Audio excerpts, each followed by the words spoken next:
All right, Jesse on Fire, welcome back to the channel. All right, so today I have a very special video because this is where I think that I really separate from other analysts, because I'm going to talk about the deeper shit, the stuff underneath the actual X's and O's, the octagon, and I'm going to talk about Masvidal, I'm going to talk about Khabib, I'm going to talk about Conor, I'm going to talk about Usman, I'm going to talk about Gaethje, and I'm going to talk about the absolute number one dream scenario that could happen, that could create, without a doubt, the best fight in the history of the sport, 100%. And also on top of which, we'll get like 4 amazing matchups leading up to that, all of which with tremendous meaning. All right, so here's the deal. First of all, I want to talk about Masvidal and what this fight means, and then what makes a star in the UFC, like what really can elevate guys to like the top of the sport, right?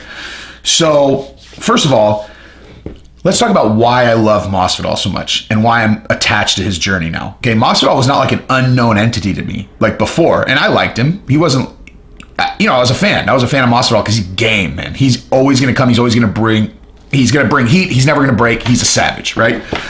But where I got really tied to his story was after the Masvidal Till fight, and then he, lit up Edwards backstage, but then he talked about his comeback and the entire kind of backstory behind it, which was that he did that reality show down in the jungle and he unplugged completely from television, right? And from the screens, and he just had time alone, and it gave him the ability to focus, like truly focus. So no booze, no TV, no phones. And I can't express to you how much I think that our current paradigm in our world, all the shit that you see that is so fucked up in the world right now, is created by this right here. The phone, the TV, the propaganda, the shit that people are watching all day long, and then also just the distraction of it, right? And I realized the irony of me using this medium to tell you that it's a distraction that keeps people from attaining their goals. But this is what my goal is to become someone who people listen to through the box. It is an incredibly ironic situation, the message that I'm sending through right now, saying that it is incredibly damaging to people if they do it too much, right? Like that's not even necessarily true. It can be if you use it as a distraction as opposed to something that you're using to help you focus and learn about things that you care about, whatever.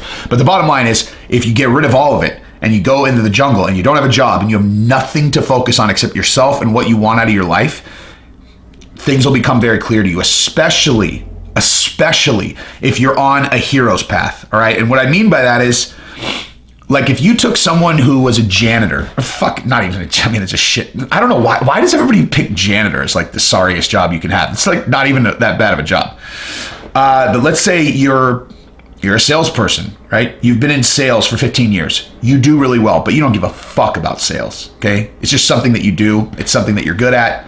It's a skill that you have, right? But you don't fucking care about sales. But that's what you do. Okay, if you got taken out of that situation, you had a wife and 2 kids, and you went down to the jungle and you unplugged, you might think of some things that you want to do instead of sales. And you might think of a plan that you could enact once you get back, right? So yeah, I'm going to stay in sales, but I'm also going to do this, this, and this, right? And I want to get to here. Do you know how much easier it is to enact your heroes if you're already on that path, right? So I'm a salesperson. I go down there, I'm like, you know what I'm really passionate about? I want to be a clothing designer. Okay, I'm not making a joke. I'm serious. Like let's say that's what the person wants to do. I want to be a fucking clothing designer. I've always thought I could do it. I have $10,000 on the side. I could use that money. I was just saving it for a rainy day. I can use it. I can chase my dream. Here's how I would do it. And you have 3 months to sit down there in the jungle and make plans. Probably come up with a pretty good fucking plan, right? And there you go. You go and you do it. If your goal is to be a professional fighter and to be exceptional at it, and you're already a very talented professional fighter, and you go down to the jungle and you think about it for a while, and you really think about what you really want, and you realize that the way you're approaching your fights is wrong if what your goal is something bigger. And Masvidal goes down in the jungle, he leaves all that shit behind, he focuses his thoughts, and he realizes he can be a champion. That's what he wants. He wants to be the best in the world. He knows he can be the best in the world, and now he wants to be that.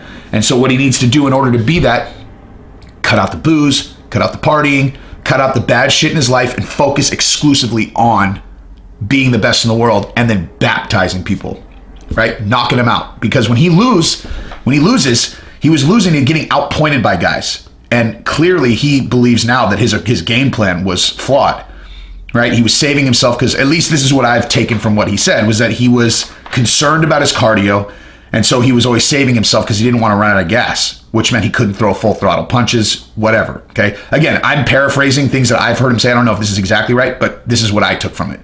And so he goes back, he cuts everything out, he makes sure that he's in incredible cardiovascular shape so that he can go full throttle. And what happens? He starts knocking guys the fuck out, right? And it's not like he didn't have knockouts before. Obviously he did. But when he lost, he was getting outpointed, and clearly he believed that had he been able to throw full throttle, the shots that he landed might have put a guy out. And I would say the evidence backs that up. He almost knocked out Nate fucking Diaz, man. And Nate Diaz is unknockoutable, pretty much.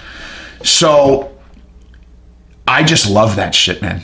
I love that. That's the thing I love the most, is when guys find their passion and they fucking chase it. And anybody who has watched my reality show knows that is a journey that I'm very familiar with. And so when I'm actually watching someone else do it, I want them to win so fucking bad. I can't exaggerate it. I want them to win so bad. I want them to fucking get there because they have something very specific that they want, and I want them to get there. Okay. So I actually had to think about that this weekend for myself. It was like, we were in Santa Cruz, and it was like, you know, those like wish bracelets that like people tie on you, one of these, this little thing, you probably can't even see it actually. So my kids wanted one. And so we were there and we were tying one on, and my wife was like, she's like, you know, last time I did one of these, I had this wish and now I have a 10. My wife crushes it. And she's like, I got the thing that I wished for. And I was like, well, shit, I'm not above doing one of these things. So the guy's like, he's tying it on. He's like, what do you want? And I'm sitting there and I realize like I have this super nebulous and like ambiguous goal, which is just to like, you know, blow this channel up or blow up my brand, whatever. But like, it's not specific. And so when I tied this on, I was like, I want to be on the Joe Rogan podcast. So we'll see. We'll see how this does. But that's where I want this. That's where I want this train to go. And I'll get there. It just doesn't. There are things that seem like these like crazy aspirations that you'll never get to. That one does not seem like one at all to me. As a matter of fact, I've always felt like I was going to be on it at some point. I just always have.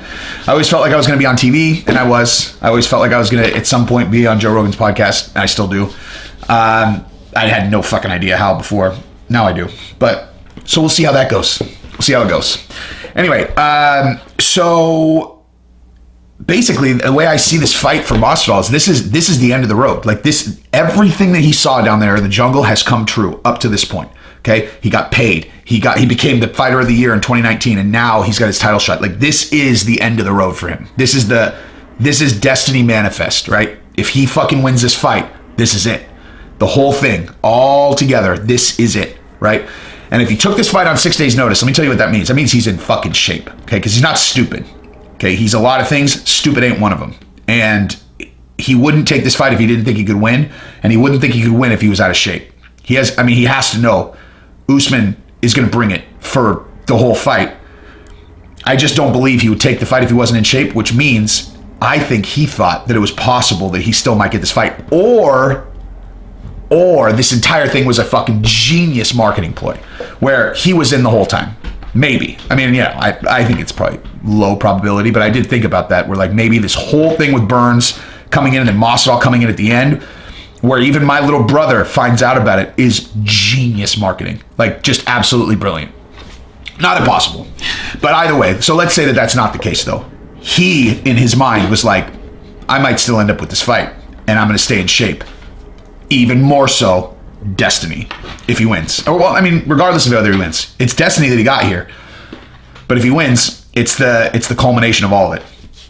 So, man, I am really rooting for that to be the case. And then one other thing I wanted to note is, you know who's really stoked about this? The fact that Masvidal came on? Fucking Volkanovski, right? This is his very first pay-per-view card where he's getting pay-per-view points, and Masvidal just got added to the ticket. So his contract's the same. He gets the same percentage. It's just that the number of pay-per-views probably just went up by about 500,000 buys. So, you know, if he's getting, I don't know, call it $2 to $3 a buy, he getting paid, right? If he's getting $3 a buy, he's going to net. He's getting a lot more dough. I mean, I have no idea what kind of, you know, what he gets. I mean, I think they said I think he said the fighters get 18% or something like that. 18% of the buy. So if $60, let's call it 18%. Oh shit.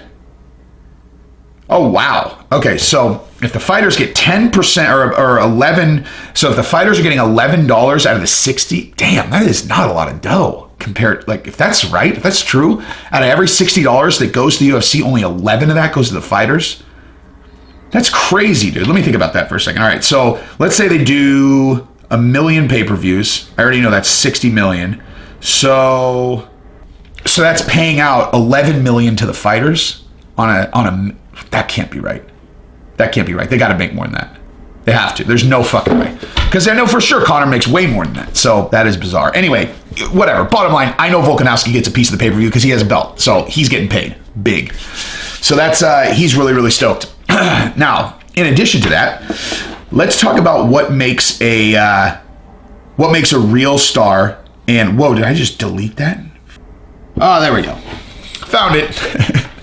Anyway, but yeah, so now let's talk about what makes what makes a huge star in the UFC, okay? Like what does it? Like what are the factors, okay? Because I think that there is a recipe to this, okay?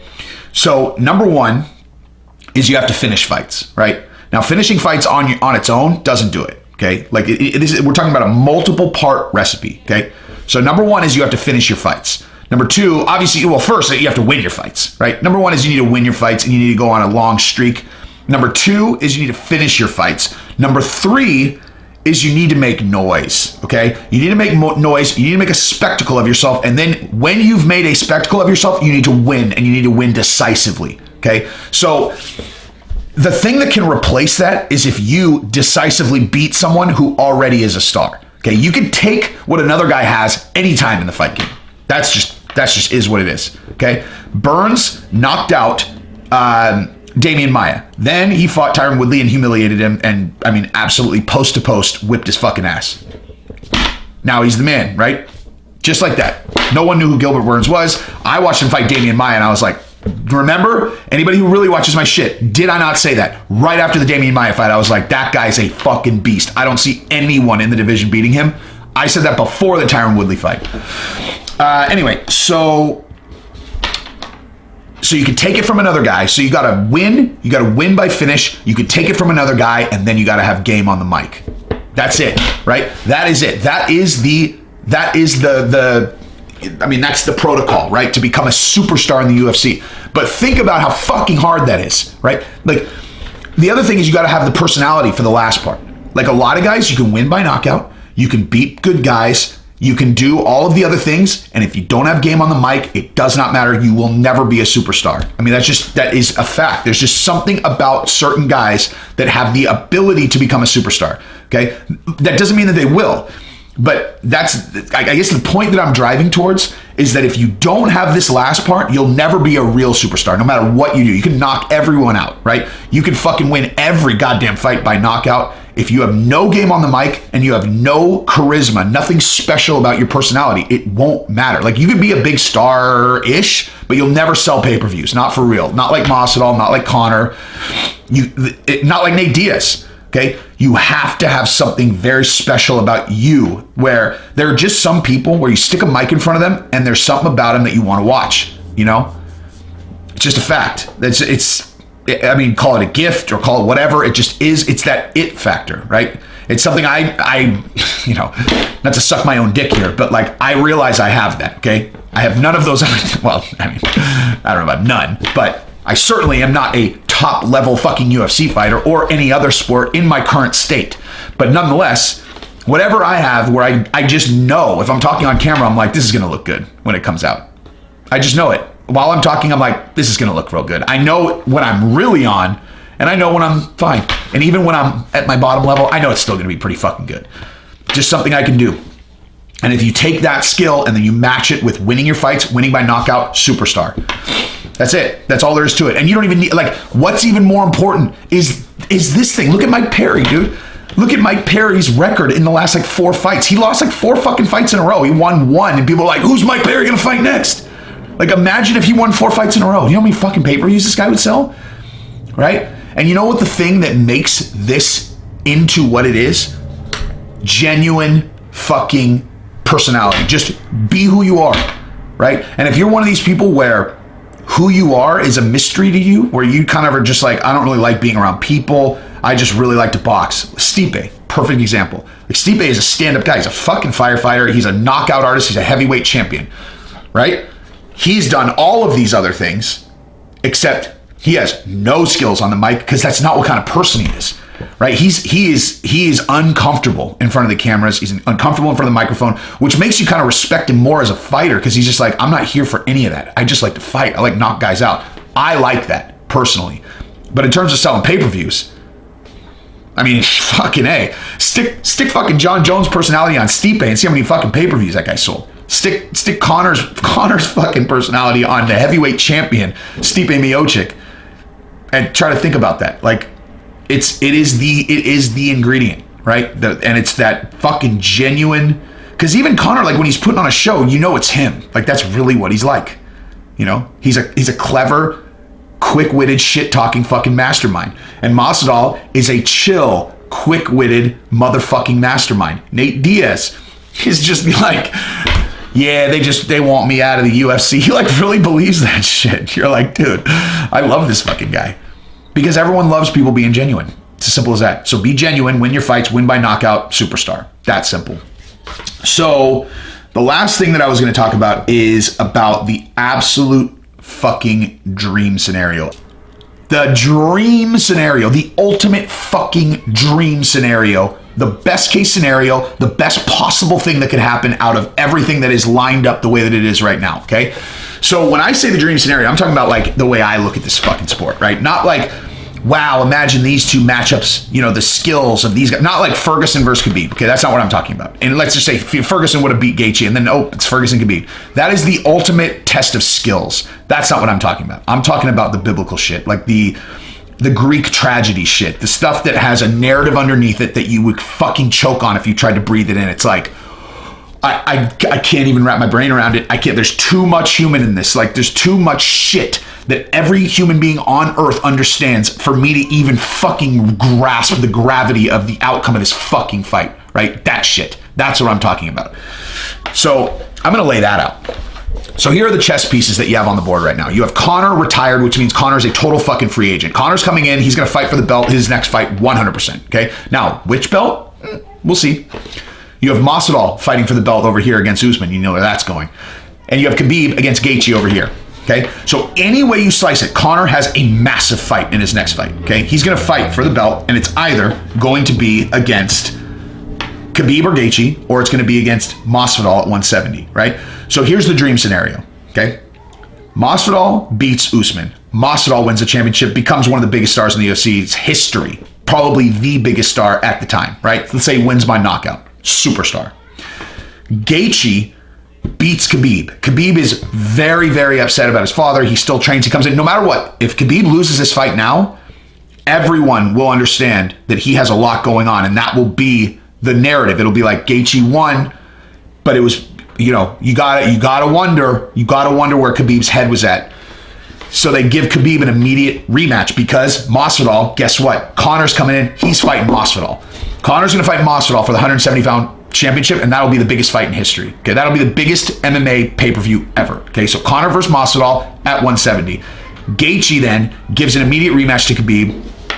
Khabib is coming back, and this time it's like he needs to win this, you know, under the, like, for his dad, right? Like he lost his father. He was shaken up. Gaethje beat him. Now he gets another shot at it, and the whole fucking world is rooting for him, right? It's like everyone wants him to win this rematch. Conor beats Masvidal and becomes a 170-pound champion. Khabib beats Gaethje and becomes a 155-pound champion, right? Redeems himself, you know, talks about his father in the octagon, cries, all that shit. And then Conor fights Khabib for the 155-pound championship, given that Conor has the 170-pound belt, never lost the 145-pound belt, and if he wins at 155, would become basically become the 3-belt champion simultaneously, you could argue. And Khabib is fighting against his absolute fucking arch nemesis, given the situation that's in his life right now. And here's the thing. So there's the thing on Conor, right, where he is literally coming into that fight potentially to really not even arguably be the 3-belt champion simultaneously, which will never happen again if he wins. And at the same time, flip that around and look at Conor McGregor through Khabib's eyes. I don't think I've ever really talked about that on this channel, okay? So like I've said, I relate to Conor quite a bit, okay? Self-destructive, dramatizes everything, and, it's like, whatever. I have lots of negatives about Conor that I relate to immensely, and then a lot of positives that I do as well. Khabib, through Khabib's eyes, okay? Khabib is a simple man in all the best ways, right? Trains, wins, loves his family. Like, on a level people outside that culture don't even really understand. Loyal to the people in his camp beyond anything. Like, he stands for family, loyalty, and excellence. I mean, that's literally what this guy is. And he's very religious. Okay, now look at Conor's lifestyle through the eyes of a fundamental, I don't even want to call him a fundamentalist, that has a negative connotation, through someone who's very strict adherence, who lives strict adherence to their religion, right? Especially that one, okay? Conor is to him, is a greedy, outlandish, showboat, loudmouth, insulted his culture, insulted his religion, stands for everything that Khabib stands against, and is trying to come and take the belt away from Khabib that he won for his father, who passed away a year ago. Okay? Try to fucking imagine the gravity of that fight for him. And then try to imagine the gravity for Conor, who got his fucking head beaten in by him last time, and now Khabib stands in the way of an accomplishment that can never be taken away from him. Okay? That's what the fuck I'm talking about. Greek tragedy, biblical shit. That fucking fight.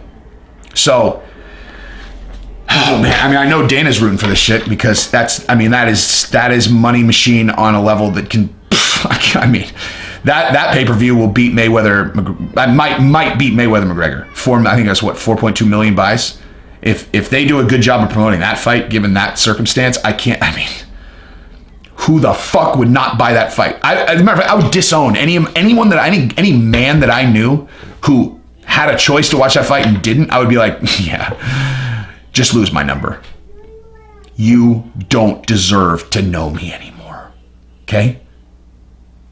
Anyway, so yeah, that's what I got there. Now, to do what I do and throw some shit on at the end, let me tell you another thing about the Epstein thing. Okay, I'm going to talk Epstein and SJWs real quick. So the Epstein thing, one thing that I didn't talk about specifically yesterday is this, okay? Epstein's murder-suicide thing, like obviously I talked about yesterday, I think he's alive because dead man switch. If he was able to be killed, given all the blackmail he had on everyone, they would have done it already, right? He would have gotten killed fucking years ago, right? If he was killable, he would have been killed a long time ago. That's how blackmail works. It's like, here, I have this. Don't worry though, I'll make sure no one sees this. But just FYI, if anything ever happens to me, it's going to go out. This is going out, right? So I'm actually going to, here are a couple different scenarios. So if he's alive, right? If he's alive, the way that they made him alive was they did this whole thing about, is it a murder? Is it a suicide? As a distraction from anyone even considering maybe he's alive, right? Because they're like, oh no, he got murdered. Look at how shady this is, dude. He got murdered for sure. And in both scenarios that people start arguing about, conspiracy theory that they're arguing about, murder or suicide, he's dead. And it's like, is it a murder? Is it a suicide? And all the while, this motherfucker is on an island with 6 12-year-olds fucking juggling his batons. You know what I mean? Like, that's what I think is going on. I think that whole thing was a distraction. Here's another scenario, though, which is similar, okay?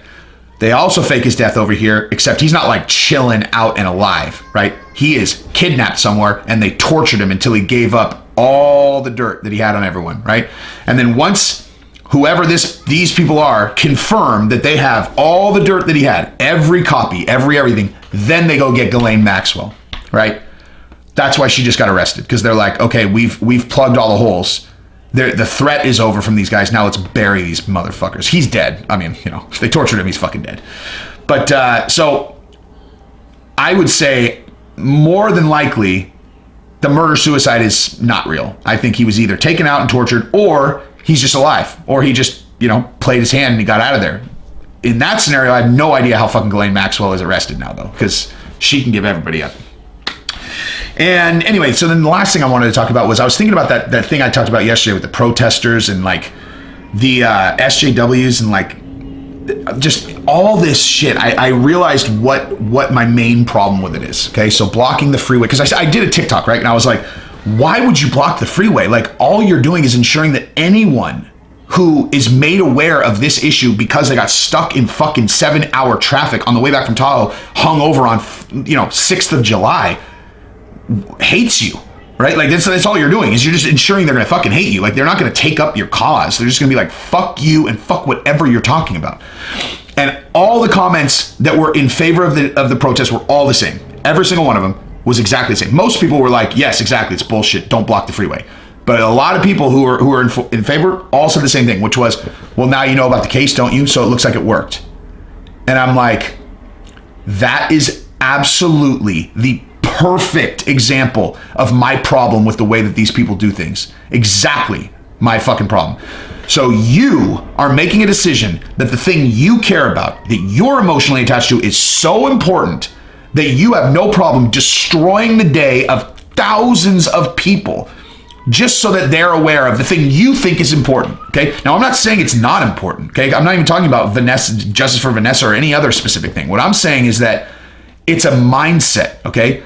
You guys don't get it, so we're gonna block the freeway so that you are aware of what we're talking about. And you're like, what gives you the right to fucking block, like ruin my day so that I just have to become aware of your shit? What gives you the right to do that? Like, it is the most narcissistic viewpoint ever. Like, what's important to you is so important that you can fuck with me without, I don't even know you, right? Like, you're telling me that there's no other way that I could have possibly found out about this Vanessa case? Like, the only way I could have ever, and I knew about it. That's the other thing. It's not like I hadn't heard about this. They had just found the body. I hadn't heard about that part yet. I knew the girl was missing, right? Like, you're telling me there's no other way that I could have found out about this? And by the way, what the fuck am I going to do to bring justice for Vanessa? What am I going to do? Like, what's someone else going to do? So let's say that out of the, whatever, 50,000 people that you guys, inconvenience. Let's say that there's like 500 to 1,000 of them that don't just fucking despise you and are like, yeah, justice for Vanessa, which seems unlikely because most activists already know about all this stuff anyway. So what are they going to do? They're going to do more protests? Like, what are they going to do? What are they going to do exactly, right? Well, you know about the case now, so it looked like it worked. Worked? What the fuck are you talking about? All it did is just make me despise people who protest that way. Okay, I'm not talking about the Vanessa fucking case. Like, the dude who did it killed himself, and there are 3 other arrests. Investigation fucking over. Justice done. What the fuck are you talking about? Like, what are you talking about? Okay? Oh, she had reported that she was being sexually harassed, then she got murdered. Okay, so like, what are you proposing? Like, what exactly are you proposing? Are you saying that the person that she reported the sexual harassment to, who didn't do enough, should be rung up? Or like, is that your fucking proposal? Because if you didn't block the freeway and then we had that conversation, I might have agreed with you. But now I'm not taking up fucking anything for you. You should have told me on Facebook, or you should have done literally any other fucking thing except assuming that this is so important that you're down to ruin my day against my fucking will so that I'll look at it. It's fucking ridiculous. It's a ridiculous way to look at the world. It's not the way that this shit is supposed to go. It's just not. It's literally the same. It is actually identical to if I went to someone's house who I did not know, and I put someone at the front of their house and I put someone at the back of their house, and I, with a gun or a bat or whatever, and I was like, you guys can't leave. And they're like, wait, what are you talking about? We have plans today. I'd be like, I don't care. I need you guys to get online. I need you to Google this story. And they're like, wait, what? I'd be like, Google the story. But we have stuff to do. That's not my fucking problem. Google the fucking story. Justice for Vanessa. And they're like, oh, okay. So they go Google it and they're like, oh, wow, what a terrible case. I'm like, exactly. And they're like, okay, can we leave now? You're like, no, you can't. You have to stay here for another 7 hours. Like, 7 hours? Why? I'm like, because it's that important. Justice for Vanessa, it's that important. And they're like, Okay, well, I just Googled it. I don't understand. Why do I have to stay here? Because I said you have to stay here. All right? That's how important this is. You don't care about battered women? You don't care about you don't care about murder? You don't care about the military burying sexual harassment? Huh? You don't care about that? And they're like, what? I'm like, you look transphobic to me. Transphobic. They're like, oh my gosh, I'll go sit in my room for the next 9 hours. Jeez, I'm so sorry. It's fucking ridiculous. Why do you think you have the right to do that to people? You ever ask yourself that? And again, I commented that to people, and their responses were, what other option do they have? One person said, unbelievable. One person said, it's easy for you to say you're white. If you were brown, you would understand. They won't investigate these things unless we make noise.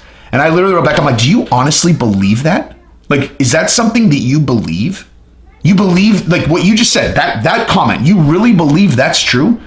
That like, because she's Latino, that no one cares that she was killed and dismembered? What the fuck are you talking about? Like, where are these ideas coming from? If she was white, they would do an investigation. What are you talking about? They did an investigation. They arrested the people who did it. What the fuck are you talking about? Like, and you're telling me that this, like, because it's not like this is the first time I've heard this sexual harassment thing gets buried in the military. Like, I've heard that many times. So I'm not saying it's not an issue. And most of the time when I've heard about it, it's been a Caucasian girl talking about it. So there's literally no merit to what you just said at all. And again, I'm not saying that any of these issues do not require attention. What I'm saying is, why are you blocking the fucking freeway? Why are you locking me in my house against my will? I don't understand that at all. Explain it to me. It doesn't make any fucking sense, okay? Anyway, that's what I got. Love you guys. Peace. Subscribe to the channel. Ring the bell. Bye.